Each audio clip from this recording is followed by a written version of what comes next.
I'm David Martin Davies, and coming up on The Source, pulling books from libraries, challenging the loyalties of public officials, teachers, and Hollywood, civil liberties were restricted, free speech and dissent were chilled. It was the Red Scare, a time of deep anxiety, suspicion, and hysteria in the aftermath of World War II. Driven by fears of Soviet espionage and the global spread of communism, this era saw a wave of cultural panic that penetrated every layer of American society. Congressional investigations led by the House Un-American Activities Committee accused Americans of disloyalty with little or no evidence. The Red Scare demonstrated how quickly Americans would be willing to trade personal freedoms and constitutionally protected rights in exchange for security from an imaginary threat. And its legacy is still with us today. This is a community conversation. We want to hear from you. Call in at 833-877-8255. That's what's coming up on The Source. But first, this news. Support for The Source podcast comes from UT Health San Antonio, South Texas' largest academic research institution, where what is discovered in its labs translates into life-changing patient care. More at groundbreakingresearch.org. Live from the John L. Santico studio in downtown San Antonio, this is The Source from Texas Public Radio. I'm David Martin Davies. Are you now, or have you ever been, a member of the Communist Party? That was a loaded question that was a central feature of the Red Scare in post-World War II United States. That question is famously associated with the House Un-American Activities Committee, HUAC, and Senator Joseph McCarthy during what is now known as McCarthyism. During the late 1940s and 50s, there was an intense anti-communist panic in the United States. It was a time that turned neighbors against each other into spies against each other as the nation feared communists under every bed. Historian Clay Reisen writes about that in his new book, Red Scare, Blacklists, McCarthyism, and the Making of Modern America. And Clay, welcome back to The Source. Thanks for having me, dude. So I got to ask you, first off, are you now, have you ever been a member of the Communist Party? No, I have never been a communist. That's exactly what a communist would say, sir. It is. Yeah, it is. No, it's good. Which brings about the circular logic of the circus of the hunt for these communists. Yeah, of course. And look, a lot of people, when they were confronted with that question, just the very nature of if they said yes, obviously that would be the end of their career, even though being a communist was legal. But just given the tenor of the times, that was a death knell for someone's career. If they said no and they were proven to be lying or to be suspected of lying, they'd go to jail for it. And a lot of people simply said, I'm not going to answer the question. And that got them either sent to jail for contempt of Congress or got them blackballed, whether it was in Hollywood or from the government or, state or local governments, private business. It was a dangerous, it was sort of a no-win question. So what were they looking for? Through the lens of Texas Congressman Martin Dies or McCarthy, what were they thinking? What was a communist and why were they so scary? Well, there was a reason to be on for the country to be on its toes. I mean, this was after World War II. The country is still trying to process the trauma of the war, and then the Cold War set in, and the possibilities that there would be a nuclear conflict with the Soviet Union. It was pretty scary, and in a real backlash because supposedly we had been allies with the Soviets, and now we're their enemies.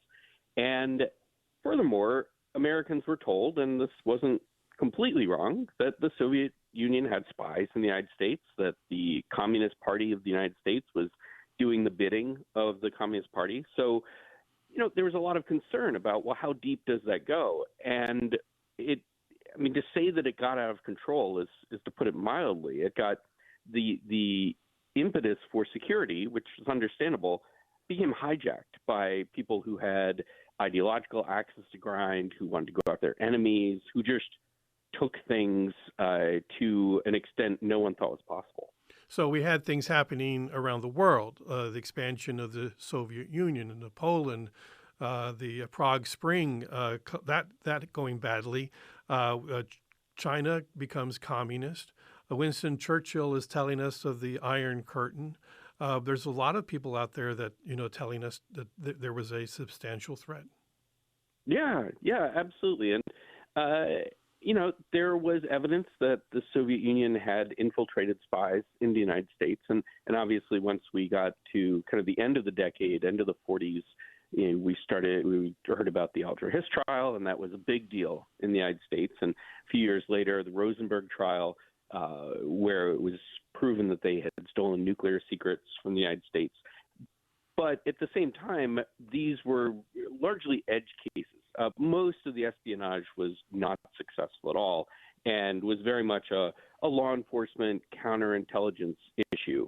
The idea that there were communists in state governments, in PTA committees, in the writers' rooms in Hollywood, who were going to do terrible damage to the United States was just laughable on its face, and yet it became an issue of utmost national security almost overnight. But it trickled down to every part of the country. PTA meetings, school board meetings, questioning of whether teachers were adequately pro-American or if they were communist, secret communists, or communist sympathetic.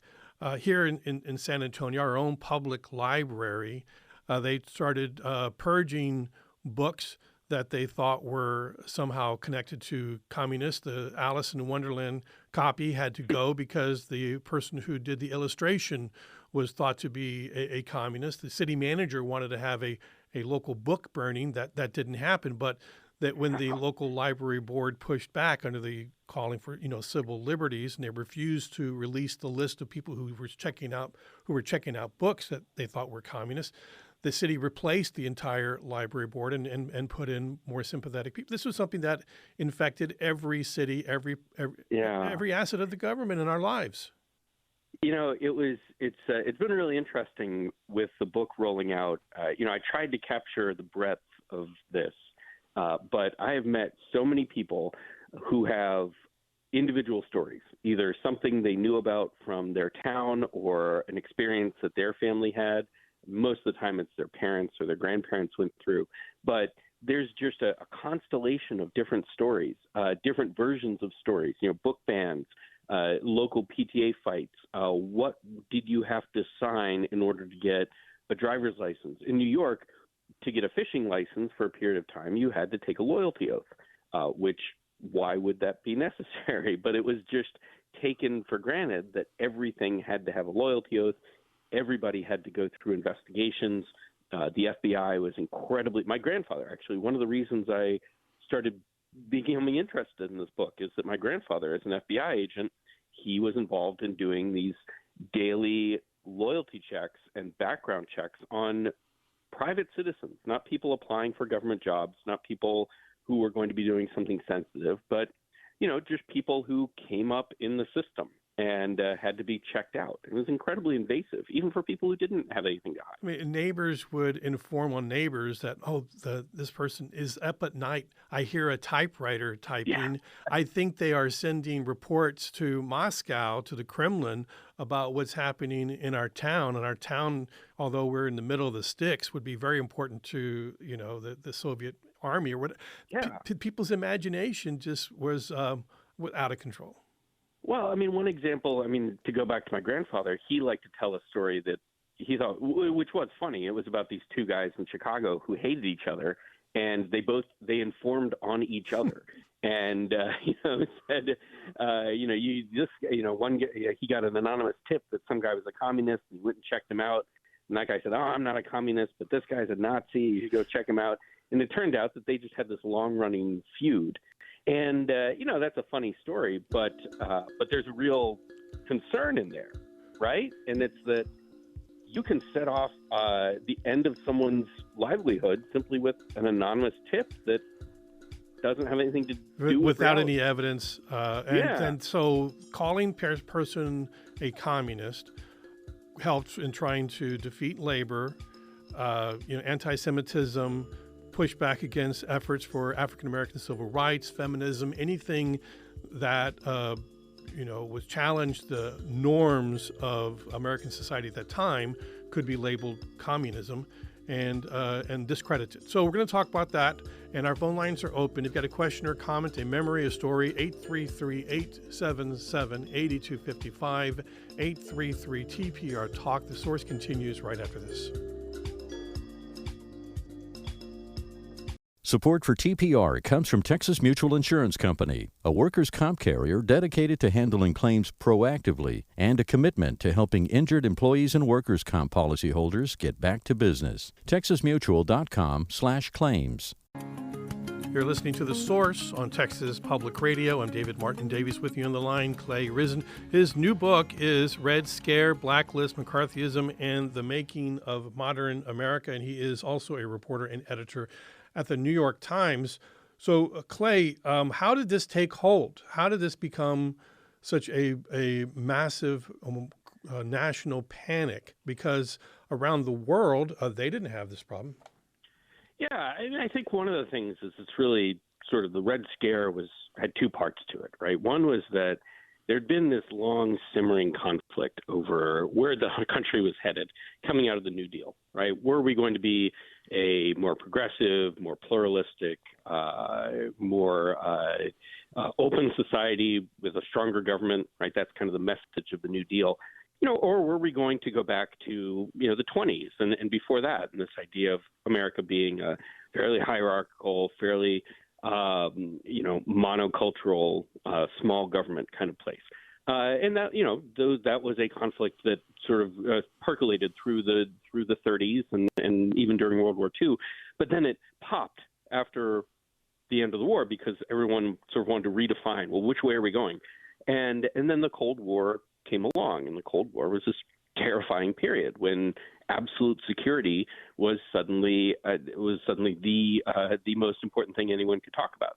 And so then it became easy to say, well, those people who used to advocate for progressive ideas, civil rights, labor rights, they're tainted by communism. And in ways large and small, this became a weapon to use against people who once held this broadly progressive values. And it's not only that. I mean, like I said, there was a real concern here, a serious concern. But I think what drove it, what made the U.S. different from Britain or France or Italy, is this kind of fight between cultural left and right in the United States. So during the Depression, there are many people who had the idea that capitalism had failed and that communism could be an attractive political economic philosophy that could save people and relieve human suffering that was on a grand scale around the world. And so many people began to explore that and talk about it as a possible way to, run a nation. But then, we had the Soviet Union form of communism and Chinese form of communism were suppressive and destructive and punishing. I mean, were people able to separate those things? Yeah, I mean, keep in mind that the actual number of communists in the country was always very small. But a larger group of people agreed with communists on some things. Communists were very active in the civil rights movement, very active in labor rights. And so there are these overlaps with the broader left, right? So there was a time in the late 40s called the Popular Front when a wide variety of people on the left, from Franklin Roosevelt Democrats all the way over to Stalinists, largely agreed to agree on a certain number of things while setting aside their differences. And so there were a lot of people on the left, most people on the left, did not like communism, didn't like what was going on in the Soviet Union. And then, as you said, when it was revealed what had been going on there, that actually mass starvation, Stalin's purges, these things were indisputable realities, more people sort of peeled off. And the story of the American Communist Party is really that as sort of the blinkers coming off more and more people. But there was always a hardcore group at the center who refused to recognize reality. But that was a smaller and smaller group. And to be honest, the idea that those people were ever going to lead a revolution in the United States is kind of ridiculous. But the idea that somehow because you read Jack Reed or, you were contaminated for the rest of your life. You couldn't be trusted. Yeah, exactly. And the people who read, by and large, the people who flirted with communism or joined the party for a while, they were attracted to the romance of it, the Jack Reed version of communism. What they found was that communism as the meetings and the, handing out newspapers was kind of a drag. That's why it never really took off in Hollywood, because you'd get these actors who would have these, they'd have, big progressive ideals, and maybe they'd sign onto the party, and then they'd realize, like, I can have a lot more fun than sitting around in someone's living room listening to Lenin for 2 hours. I can be out in a nightclub. Yeah. So it never really worked in Hollywood. But that's why it never really took off in America either. We're not ideological people, by and large. Americans are pretty pragmatic. Let's go to a caller, and our number is 833-877-8255, 833-TPR-TALK. If you want to hop on the horn and talk to Clay Risen about his new book, Red Scare, Blacklists, McCarthyism, and the Making of a Modern America. And let's go to Margaret. And hey, Margaret, let's get you on air. You're on the air. Yes, thanks so much for taking my call. And I'm really interested in the topic that your speaker today addresses in his book. And I'm going to run out and buy a copy if you can help me with this question. I'm curious as to how, after World War II, what were the dynamics so that we became anti-communist when we had just been in a war with Nazis? And I'm wondering, is there any evidence that, the Nazis who were here in America, and I know there were a lot of them, that just seemed to have withered away, and all of a sudden we're anti-communist. But what happened to the Nazis? Okay, Margaret, thank you for that. And so Clay. Yeah, no, that's a good question. She's right. I mean, there was always a strong, let's say, not just Nazi, but pro-fascist or the Bund element. The Bund, the German-American Bund. That was there, and the U.S. did a lot to try to fight them during World War II as well. But as the Cold War set in, the focus really shifted away from fighting fascism in the United States. That was not really the concern, and those groups continued and have kind of always been there since then.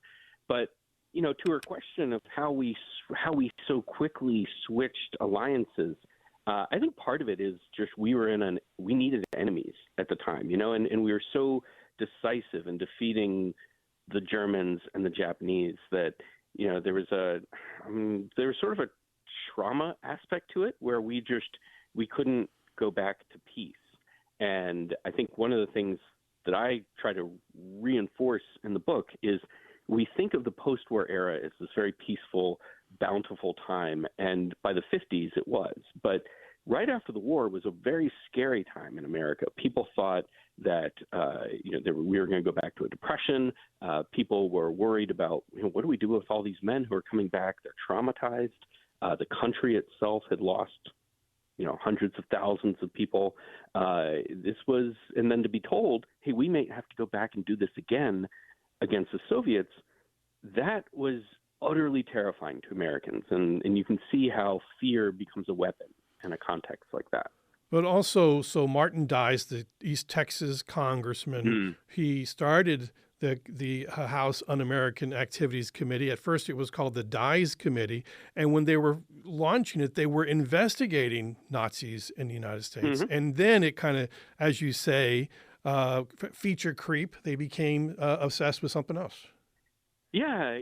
And Dies is a good example of how this happened because he started out as a Franklin Roosevelt Democrat, very, very pro, very populist, liberal guy. And, for a lot of reasons, and part of it just being opportunism, he saw that he could make a lot more hay by becoming a conservative, anti-New Deal Democrat. He remains a Democrat. But he went after elements of the New Deal that he thought were he could dress up as because the New Deal was interested in helping African Americans. Yeah, that was a big part of it, and it's a lot of why in the early 30s and even the mid 30s you saw a lot of Southern Democrats line up behind the New Deal. And then when it became clear that Roosevelt was less interested in segregation than they were, that he actually wanted to, open the door to African Americans, they pushed back. And it's one of the reasons why he ended up having to compromise on a lot of the New Deal and restrict African Americans from its benefits. But Dyes went further. Dyes went after the Federal Theater Project, for example. This was a project that sent unemployed actors around the country to put on plays. And he said, these plays are communistic plays, and this is not the right culture that we should be promoting. And he managed to get it shut down over some pretty ridiculous charges. There was nothing there, but he also investigated Shirley Temple when she was 10 years old at the time. Yeah, there were some really. I mean, these guys at the time were laughing stocks. I mean, he was powerful. He was able to get the attention he wanted, but people didn't take it too seriously. It's only after the war, when communism became a real threat, that people took it seriously. In the 30s, people didn't think communism was a big threat because Roosevelt was so popular, and he was solving a lot of the problems that the domestic communists said only they could solve. Let's go to Clay. Another Clay on the air. Clay, you're on the air.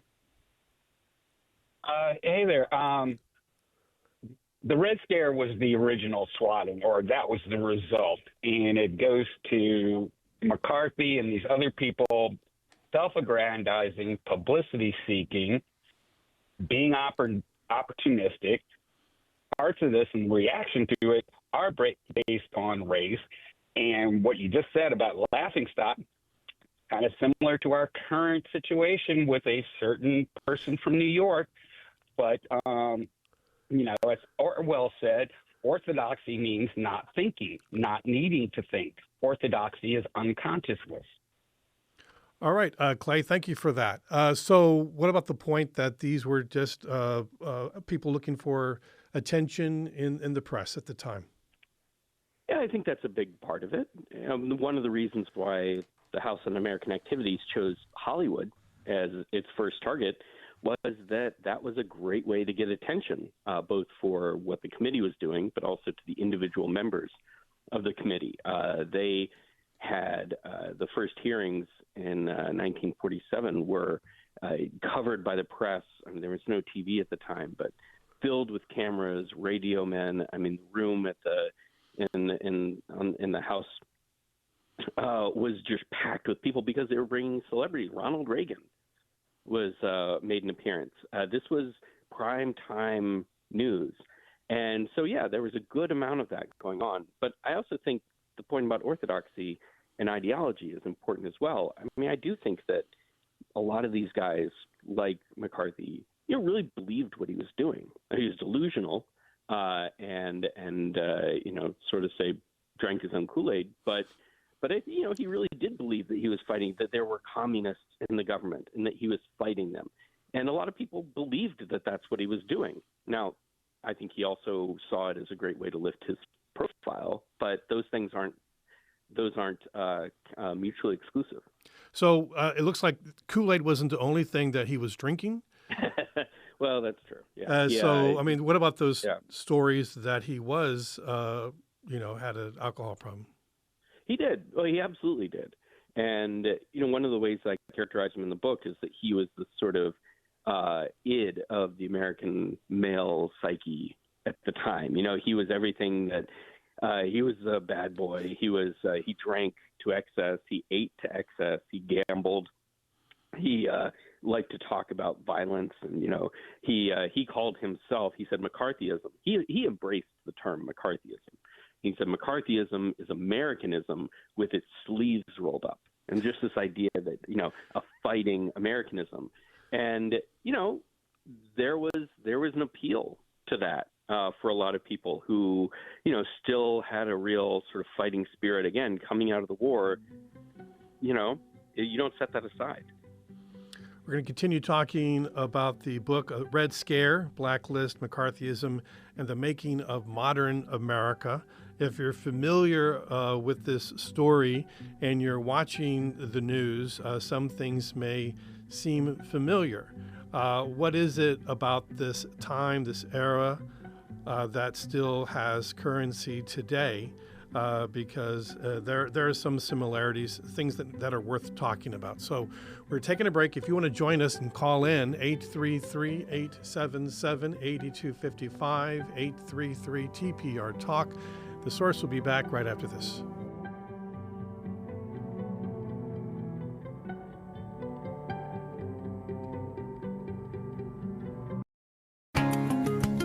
You're listening to The Source on Texas Public Radio. I'm David Martin Davies. Red Scare, Blacklist, McCarthyism, and the Making of Modern America, the new book by Clay Risen.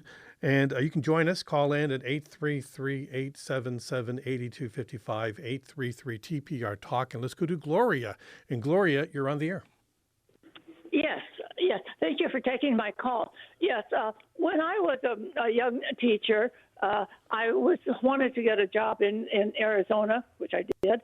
And so before I could get they would sign me up, I had to read a list of organizations that I was not belonged to. And they were said that they were communistic or had relations with the communists. So I didn't belong to any of those organizations, and so I signed it and said that I didn't. But the thing was that if you didn't sign that, you would not get paid. If you did sign it, you would get paid. And of course, I signed it because I wanted to get paid. Do you remember any of those organizations? Were they like the ACLU or labor unions? What were they? Yes, things like that. Yes, yeah, and things that might have been communistic. But yes, it was a long time ago, so I don't really remember what they were. But right. Yes. But well, Gloria, thank you so much for calling in with your story. That really helps us figure out what was going on at that time. And your reaction to that, Clay?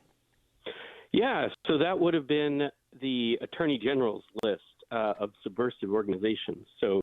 And it's important to understand, to hear stories like hers, because this was a list that was drawn up by the Attorney General at the order of Harry S. Truman in the early days of the Red Scare, and it was supposed to be used just for vetting federal employees. This was a way to say, have you been in one of these groups? It was supposed to be a small list. It ended up growing to be a pretty long list.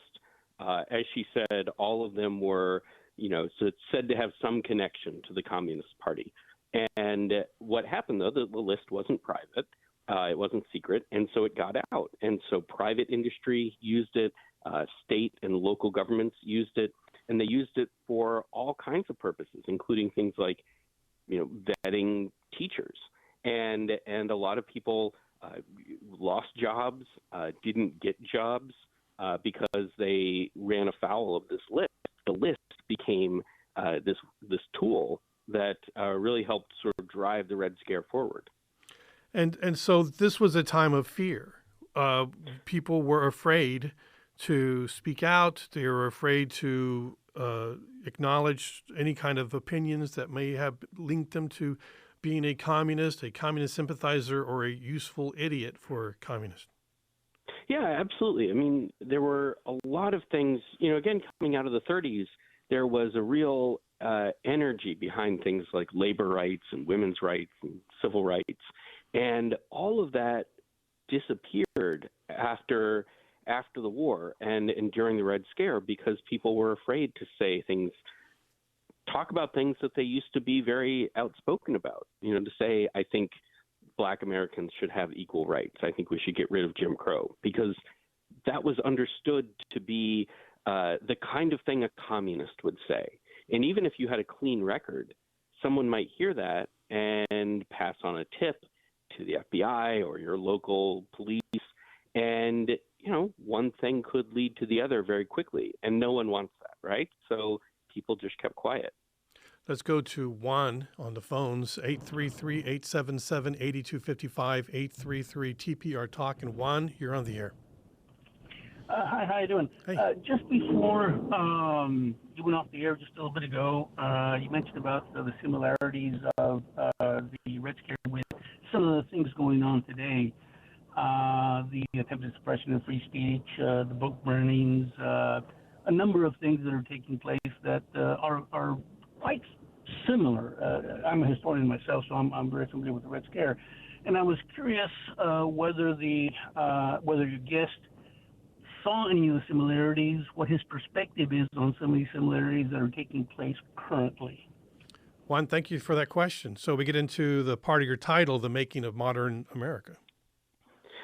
Yeah, so I think, look, there is almost no day where I don't wake up and see a news story that has some parallel with what was going on during the Red Scare. And, the focus on education and book bans is, I think, one of the great examples and very similar to what was going on. I mean, we tend to go after books very quickly, almost immediately, when something like this comes up, a fight over civil liberties or, freedom of speech.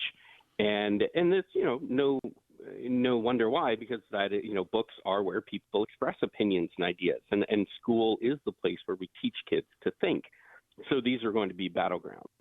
But, I think that it goes deeper than just the kind of the surface. The things that people go after, during the Red Scare, it was not just communist ideas, but it was maybe the author had appeared on one of those lists, or I think you mentioned an illustrator had appeared on a list. And today we see something very similar. I was looking at the list of books that have been pulled from the U.S. Naval Academy's library. And some of them or a lot of them, are very serious scholarly books, but simply because they have the term gender in the title, it seems to be the reason why they were pulled. And it's these ideas, this idea that you have this proxy idea or author or something that's hiding a it's the key to a conspiracy, or it's, sometimes it's hard to parse why people go after certain books, but it reminds me every day of of what I was writing about. Well, if someone had an axe to grind against any of these types of categories, homosexuals, Jews, African American civil rights, feminism, you just go towards they're communist and therefore they're discredited. Well, let me ask you about the anti-Semitism element of this. There was a strong belief that if you were Jewish, you were likely to be a communist. Yeah, that's right. And, it's drawn from the stereotype that a lot of communists were Jewish. And communism was popular in certain Jewish communities, say here in Brooklyn. But the communist leadership drew from a wide variety. In fact, a lot of them came from old American, families that had been in the United States for a long time, from the Midwest. There was nothing particularly, tied to one ethnic group or the other, but I think it keyed into this anti-Semitic trope that was popular across Europe, right? The idea that communists and that Jews are communists are all Jews. That an anarchist. Yeah, and that communism is a Jewish plot, this kind of thing. It's despite the fact that we see an upsurge in anti-Semitism today, it is striking to go back and see how many open anti-Semites were in the U.S. Congress at the time, and how they very willingly and eagerly used this idea of communism and Judaism as a link to go after their political enemies. And so they also went after people who were gay. There was the Lavender Scare. Yeah. And so there's circular logic here. If you're a homosexual, then therefore you were vulnerable to being blackmailed because we don't like homosexuals. So therefore, if we just got over ourselves about homosexuals, then they wouldn't be a security threat. Well, there was actually the head of the CIA at the time. He testified in front of one of two committees in the Senate that sequentially investigated the issue of homosexuality and communism in the federal government. This was a big deal at the time. And he had a list of 10 reasons why we should be suspicious, why we should be worried about gay men in the federal government. Another one, blackmail was one of them. Another one, talk about circular reasoning. People who are in the closet were liars because they're hiding something. Therefore, we can't trust them.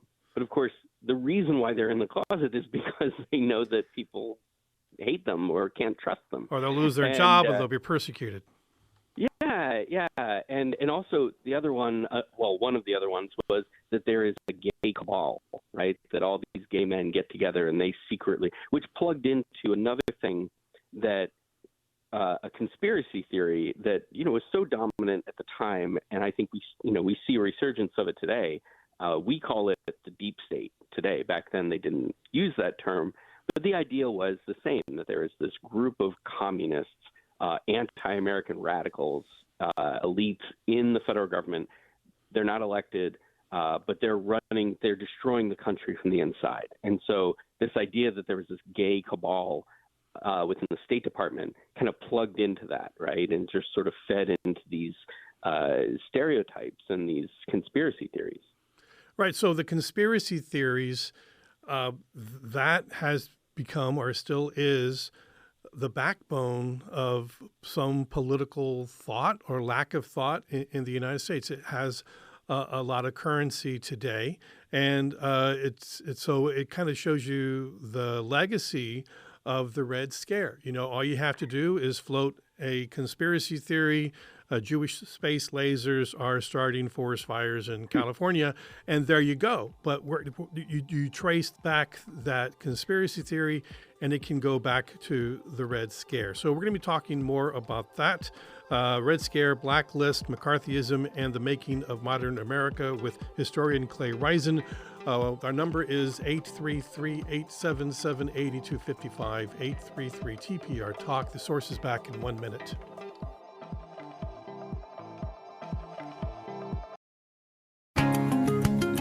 You're listening to The Source on Texas Public Radio. I'm David Martin Davies. Historian Clay Risen is with us. His new book is Red Scare, Blacklist, McCarthyism, and the Making of Modern America.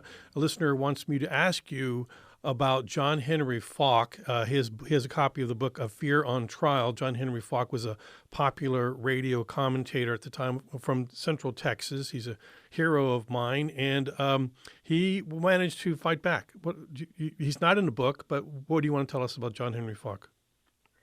I don't know a whole lot about him personally, but I do know that there were a lot of people, a lot of disparate stories during the Red Scare of people who did fight back, who stood up, and some of them were members of Congress, like Margaret Chase Smith, who in summer of 1950, very soon after McCarthy began his campaign, she gave an impassioned speech on the floor of the Senate, calling him a demagogue, saying that he is dangerous to American society, and not enough people listened to her, and she was overlooked. Her speech sort of became almost seen like a career suicide. And, other people who refused to testify in front of Congress and went to jail for that. Others who, broadcasters and journalists who oftentimes outside of the big mainstream TV networks and publications, stood up and said, this is wrong. This is what's going on is tantamount to authoritarianism and is a dangerous erosion of our civil liberties. And I think one of the things that is,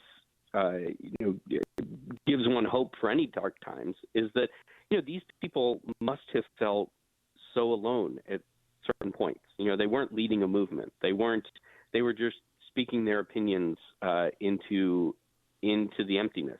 But eventually it added up. And eventually enough average Americans heard these messages and saw these stances and decided whether they stood up or just stopped going along. I mean, it helped bring the Red Scare to the end. Another caller, Sam. And Sam, you're on the air. Go ahead, Sam. Hi there. This is just a fun fact for you all.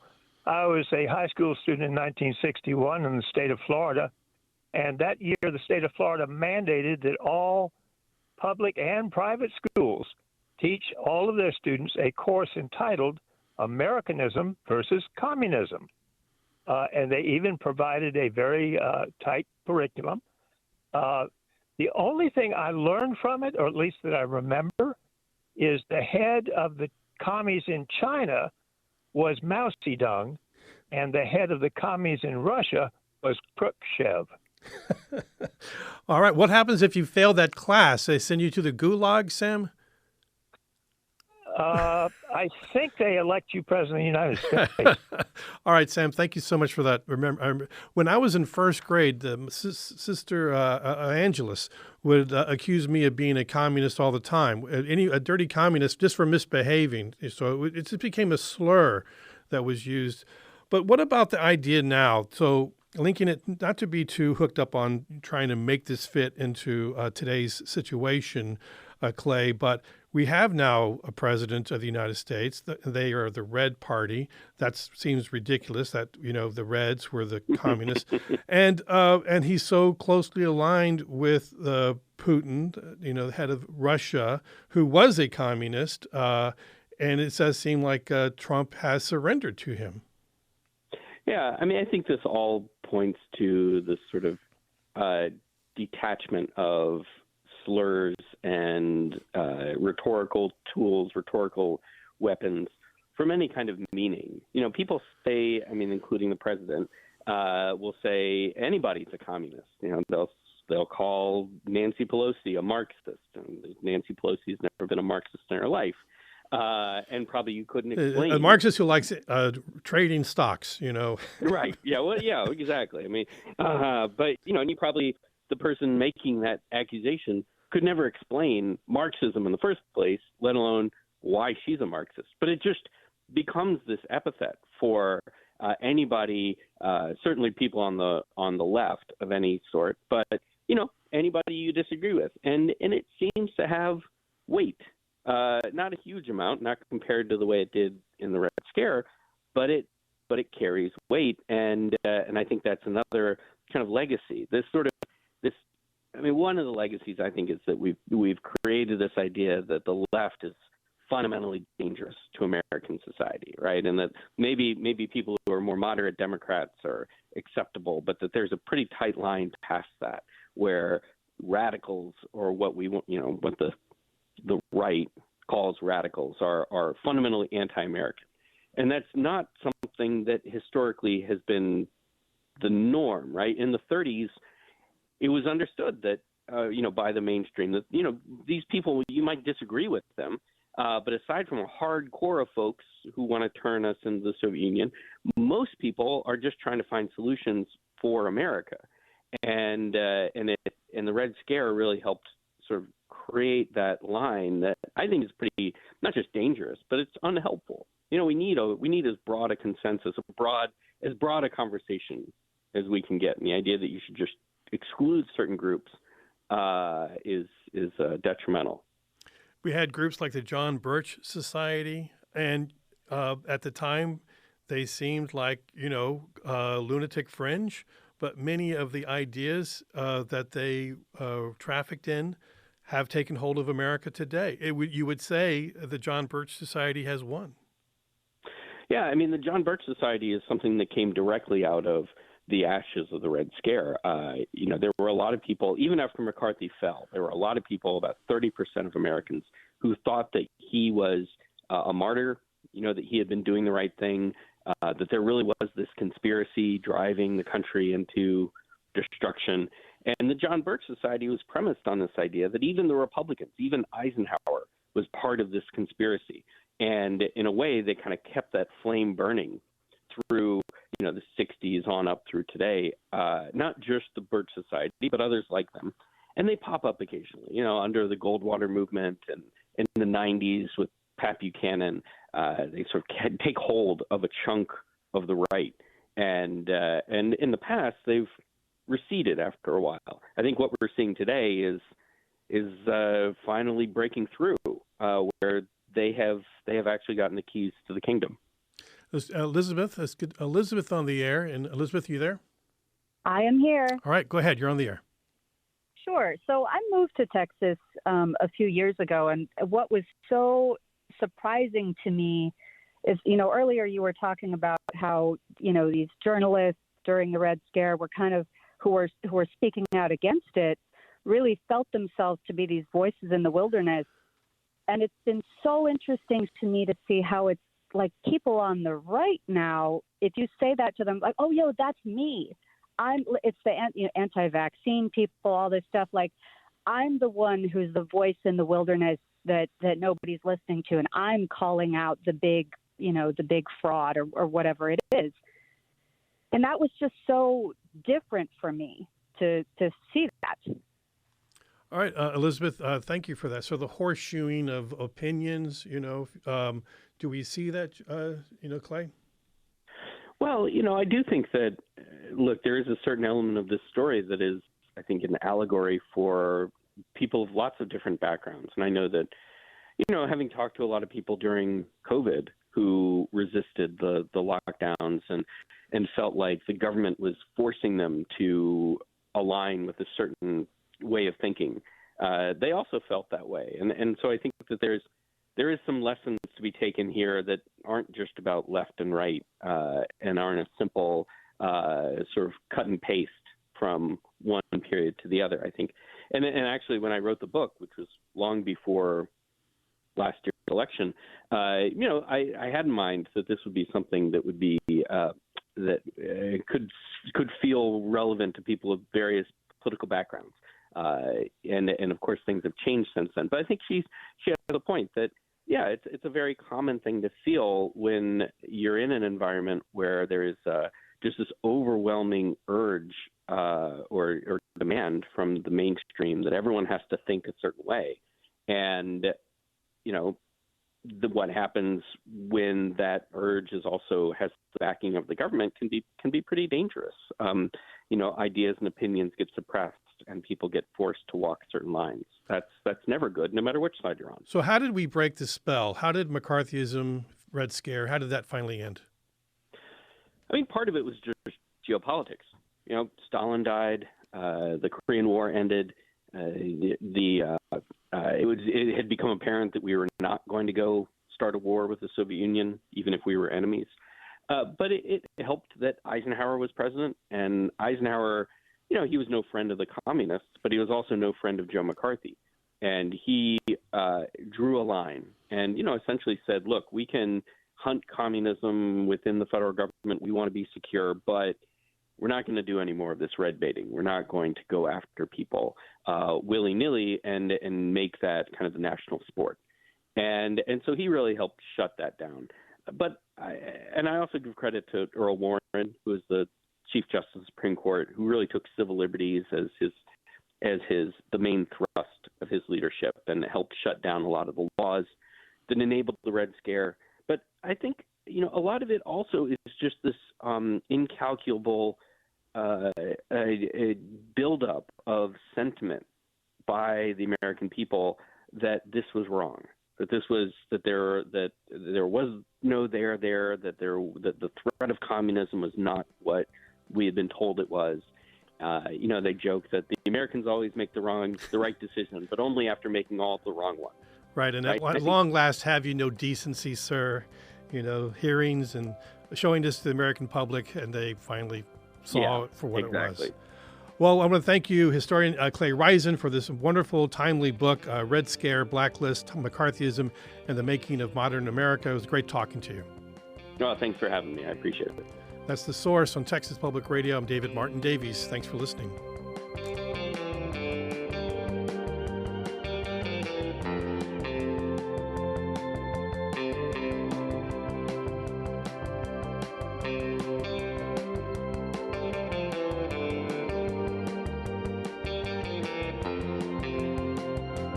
This has been The Source on Texas Public Radio. The Source is hosted by David Martin Davies. Tim Gutierrez is the show's producer. Additional production support from Steve Short, Ruben Garcia, Yvette Benavides, and Dan Katz. The Source is made possible with support from the Gladys and Ralph Lazarus Foundation.